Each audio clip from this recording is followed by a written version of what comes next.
हर खबर पर होगी आपकी पकड़। डाउनलोड कीजिए एबीपी लाइव ऐप। नमस्कार, सात का पंच में आपका स्वागत है। मैं हूं आपके साथ सुमित अवस्थी। सबसे पहले सबसे बड़ी खबर, सरकार झुक रही है लेकिन किसान अड़े हुए हैं। सरकार आगे बढ़ रही है लेकिन किसान अपनी मांग से टस से मस नहीं हो रहे। किसानों ने कई दौर की बातचीत की, विफल होने के बाद सरकार अब अपने कृषि कानून में बदलाव पर तैयार दिखाई दे रही है। किसानों को लिखित प्रस्ताव भेजा लेकिन फिर भी बात नहीं बन सकी।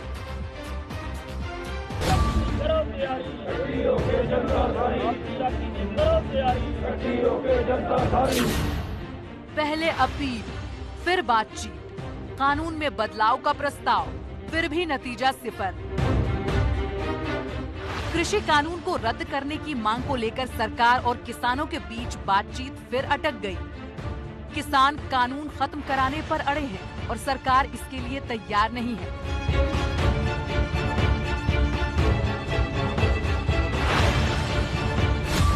किसानों के दिल्ली कूच के 14वें दिन सरकार ने आंदोलन को खत्म कराने के लिए सबसे बड़ी पहल की और कृषि कानून में बदलाव के प्रस्ताव को किसान संगठनों को भेज दिया।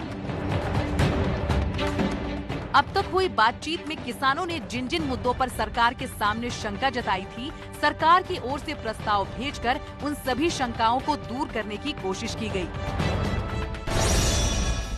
सूत्रों के मुताबिक किसानों को भेजे गए प्रस्ताव में सरकार एमएसपी पर लिखित आश्वासन देने को तैयार हो गई। इसके साथ सरकार किसी विवाद के निपटारे के लिए एसडीएम के अलावा कोर्ट जाने की इजाजत भी देने को राजी है। सरकार एपीएमसी के तहत आने वाली मंडियों को और सशक्त करने की मांग पर भी सहमत है। दरअसल किसान चाहते हैं कि जिन व्यापारियों को प्राइवेट मंडियों में व्यापार करने की इजाजत मिले, उनका रजिस्ट्रेशन होना चाहिए, जबकि कृषि कानून में केवल पैन कार्ड होना अनिवार्य बताया गया है। इसके अलावा प्राइवेट मंडियों पर कुछ शुल्क लगाने की मांग पर भी सरकार की ओर से विचार करने की बात कही गई। प्रस्ताव से साफ है कि सरकार ने किसान संगठनों की कई मांगों को मान लिया है ताकि उनकी शंकाओं को पूरी तरह से दूर किया जा सके। यही वजह है कि प्रस्ताव भेजे जाने के साथ साथ सरकार के बड़े मंत्री किसानों को भ्रम में न पड़ने की अपील करते दिखे। तीनों कानून को समाप्त करो, तो इसके पीछे कोई ताकतें हैं क्या? ये सवाल तो हम जरूर उठाना चाहेंगे ना, कि जो किसान थे वो बॉर्डर पर बैठे हुए थे और बंद कराने सियासी पार्टी के लोग निकले हुए थे, चाहे दिल्ली हो या पटना हो या कलकत्ता हो या मुंबई हो। तो यही तो अपने आप में बहुत बड़ा बताता है कि मामला है क्या। सरकार के प्रस्ताव के बाद खुद कृषि मंत्री नरेंद्र सिंह तोमर ने ट्वीट कर फिर से किसानों को भरोसा दिलाया कि उनका हक कोई नहीं छीन सकता।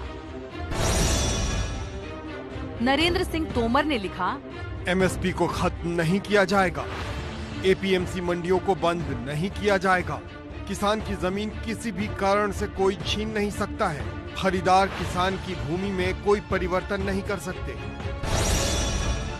ठेकेदार पूर्ण भुगतान के बिना अनुबंध समाप्त नहीं कर सकते। सिर्फ कृषि मंत्री ही नहीं, सरकार के तमाम मंत्रियों के साथ साथ प्रधानमंत्री नरेंद्र मोदी भी कृषि कानूनों को लेकर किसानों की चिंता को दूर कर चुके हैं। अब ये दुष्प्रचार किया जा रहा है कि सरकार के द्वारा किसानों को एमएसपी का लाभ नहीं दिया जाएगा। ये भी मनगढ़ंत बातें कही जा रही हैं कि किसानों से धान, गेहूं इत्यादि की खरीद सरकार द्वारा नहीं की जाएगी। ये सरासर झूठ है, गलत है, किसानों के साथ धोखा है। हमारी सरकार किसानों को एमएसपी के माध्यम से उचित मूल्य दिलाने के लिए प्रतिबद्ध है। पहले भी थे, आज भी हैं, आगे भी रहेंगे। सरकार के भरोसे और भेजे गए प्रस्ताव को लेकर दिल्ली के सिंघू बॉर्डर पर किसान संगठनों की चर्चा हुई और फिर बात वहीं अटकती दिखी जहां से शुरू हुई थी, क्योंकि किसान संगठनों ने सरकार के प्रस्ताव को अधूरा बताया और कहा कि कानून रद्द करने से कम उन्हें कुछ भी मंजूर नहीं। जो सरकार की ओर से प्रपोजल आई है, हम सब ने फैसला किया है, उसको देखा है, उसको हम पूरी तरह से रद्द करते हैं। अगर सरकार द्वारा कोई प्रपोजल भेजती है तो उसके बारे में विचार करेंगे। पूरे देश में लगातार रोष प्रदर्शन जारी रहेंगे।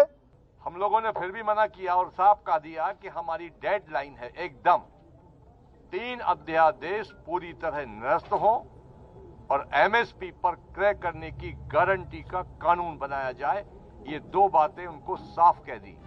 कल गृह मंत्री अमित शाह के साथ हुई बैठक में भी किसान नेता कृषि कानून को रद्द करने की ही जिद पर अड़े हुए थे, जिसके चलते बातचीत बेनतीजा रही थी। अब इस प्रस्ताव के बावजूद सरकार और किसानों के बीच सुलह का कोई ठोस रास्ता नहीं निकलता दिख रहा, जिससे किसान का ये आंदोलन थमता नजर आए। बंगाल के दौरे पर पहुंचे बीजेपी के अध्यक्ष जेपी नड्डा ने आज ममता के गढ़ में हुंकार भरी। बीजेपी अध्यक्ष भवानीपुर में घर घर जाकर लोगों से मिले और बंगाल में बदलाव की अपील की।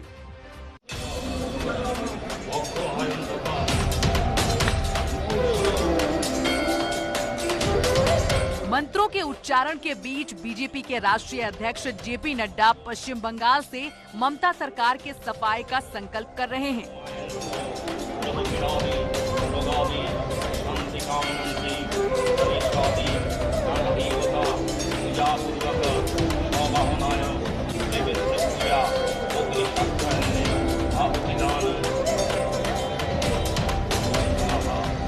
वही संकल्प जिसके दम पर बीजेपी अगले साल होने वाले विधानसभा चुनाव में जीत का दम भर रही है और जीत के इसी दावे को सुनिश्चित करने के लिए बीजेपी के दिग्गजों ने बंगाल में डेरा डालना शुरू कर दिया है।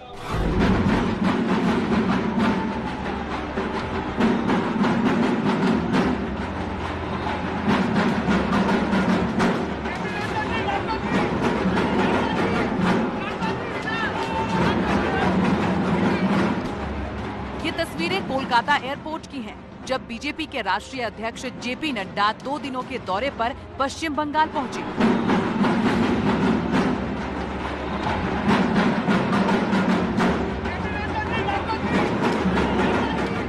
ढोल नगाड़ों के साथ यहां कार्यकर्ताओं ने जेपी नड्डा का स्वागत किया और पार्टी अध्यक्ष ने भी अभिवादन कर कार्यकर्ताओं का जोश बढ़ाया। एयरपोर्ट से नड्डा सीधे कोलकाता में पार्टी के नए दफ्तर पहुंचे और पूजा अर्चना की। नड्डा अपनी यात्रा के दौरान काली घाट मंदिर भी पहुंचे और बंगाल में बदलाव के लिए मां काली का आशीर्वाद लिया। काली घाट वही मंदिर है जहां कुछ दिनों पहले गृह मंत्री अमित शाह ने भी पूजा की थी। बीजेपी नेताओं का मकसद साफ है कि बंगाल की सांस्कृतिक पहचान के बहाने ममता के खिलाफ मोर्चाबंदी की जाए। बंगाल के अपने 2 दिनों के दौरे में नड्डा आज सबसे महत्वपूर्ण सियासी क्षेत्र भवानीपुर पहुंचे, जहां महिला मोर्चा की कार्यकर्ताओं ने पारंपरिक वेशभूषा में पार्टी अध्यक्ष का स्वागत किया। बीजेपी का जो महिला मोर्चा एकदम ट्रेडिशनल लुक में आप देख सकते हैं। बंगाली वर्सेस बाहरी का जो मुद्दा तृणमूल कांग्रेस फिलहाल उठा रहे चारों तरफ, शायद उसका ही जवाब है यहाँ भवानीपुर में, क्योंकि सारे बीजेपी की जो महिला मोर्चा है एकदम ट्रेडिशनल लुक में बंगाली ड्रेस में यहाँ देखने को सभी आप देख सकते हैं, साड़ी पहने हुए। और लॉकेट चैटर्जी कुछ देर पहले बीजेपी के सांसद है हुगली से, उनका भी यही कहना था कि जो बंगाली वर्सेस बाहरी का जो मुद्दा तृणमूल कांग्रेस यहाँ उठा रहे चुनाव से पहले, शायद उसका ही जवाब यहाँ देखने को मिल रहा है। जो बीजेपी के कार्यकर्ता है वो भी कुर्ते में दिख रहे हैं या साड़ी में दिख रहा है जो महिला मोर्चा है, तो इसीलिए शायद वो दिखाना चाहते हैं कि नहीं, बाहरी कोई नहीं है, सभी बंगाली है। और यही झलक यहाँ शायद देखने को मिल रही है। भवानीपुर ममता बनर्जी का चुनाव क्षेत्र है और इसी इलाके से नड्डा ने बीजेपी के डोर टू डोर कैंपेन की शुरुआत की। अमित शाह के बाद जेपी नड्डा के दौरे को लेकर बंगाल की राजनीति बेहद गरमाई हुई है। कोलकाता में टीएमसी के 1.5 दर्जन से ज्यादा कार्यकर्ता बीजेपी चुनाव दफ्तर पर पहुंचे और दफ्तर का घेराव कर दिया। इस दौरान बीजेपी और टीएमसी कार्यकर्ताओं के बीच झड़प जैसे हालात बन गए। मौके पर मौजूद पुलिस ने किसी तरह से स्थिति को संभाला। नड्डा के दौरे से पहले ही सियासी टेंशन बढ़ती तय मानी जा रही थी, क्योंकि 2 दिन पहले सिलीगुड़ी में हुए प्रदर्शन को लेकर बंगाल पुलिस ने बीजेपी के प्रदेश अध्यक्ष दिलीप घोष और पार्टी महासचिव कैलाश विजयवर्गीय के खिलाफ केस दर्ज किया है।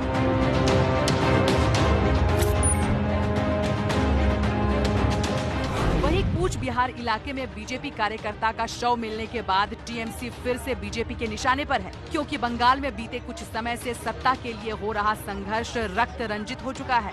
अब बीजेपी बदलाव का नारा देकर बंगाल में विकास की राजनीति का दम भर रही है, जिसके लिए पार्टी अध्यक्ष ने भी आज से मोर्चा संभाल लिया है।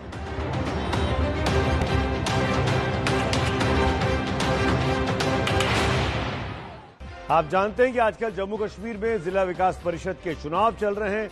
इन चुनावों में आतंकी साजिश की एक और कोशिश नाकाम की गई है। आज पुलवामा ने सुरक्षा बलों ने 3 आतंकियों को मार गिराया।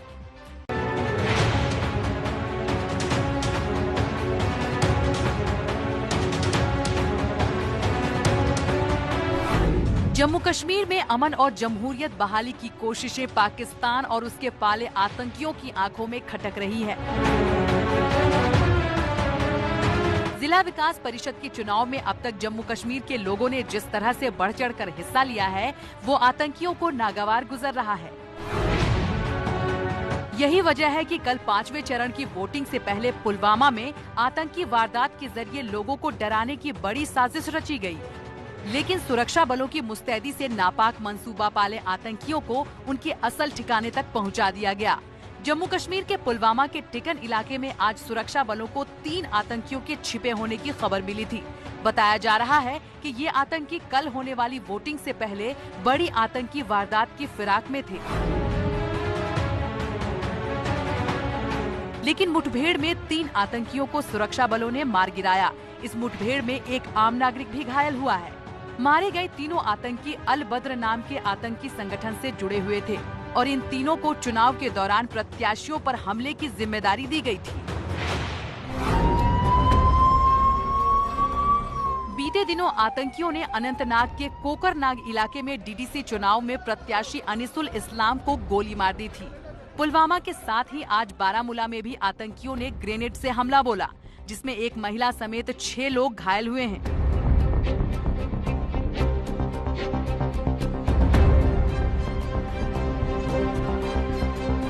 सिर्फ आतंकी ही नहीं, पाकिस्तान भी इस चुनाव में भागीदारी कर रहे लोगों को डराने के लिए अपने गोलियों का सहारा ले रहा है। पहले और दूसरे चरण की वोटिंग के दौरान एलओसी पर पाकिस्तानी सेना की ओर से जमकर गोला बारूद बरसाया गया था।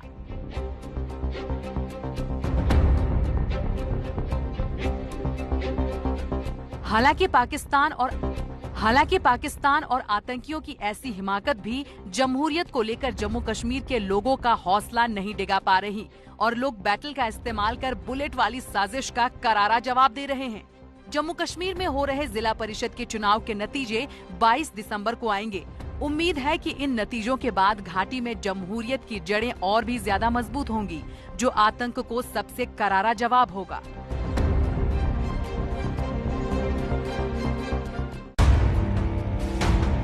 दिल्ली में कोरोना पर लगातार लगाम लग रही है। दिल्ली में पिछले 24 घंटे में कोरोना के 2463 नए मामले सामने आए हैं। कोरोना से 50 मरीजों की मौत हुई है। हालांकि मरीजों की मौत का आंकड़ा लगातार कम हो रहा है। साथ ही साथ कोरोना रिकवरी का रेट 95% के ऊपर पहुंच चुका है। हालांकि दिल्ली में अब तक 6 लाख लोगों को कोरोना हो चुका है।